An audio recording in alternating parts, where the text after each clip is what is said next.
In this video, we will show you how to replace the battery for a 1999 through 2003 Dodge Ram van. To open this key fob, all you'll need is a screwdriver. Simply insert the screwdriver in the notch on the side of the key fob and twist.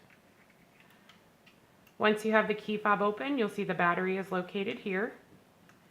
You may want to use that screwdriver to help pop the old battery out. And there are two of them in this key fob. The batteries used in this key fob are a CR2016. Once you have the old batteries out, to replace them, simply snap the new batteries back into place, one on top of another, plus side up. Once you have both batteries back in, simply snap the key fob back together, and you're done.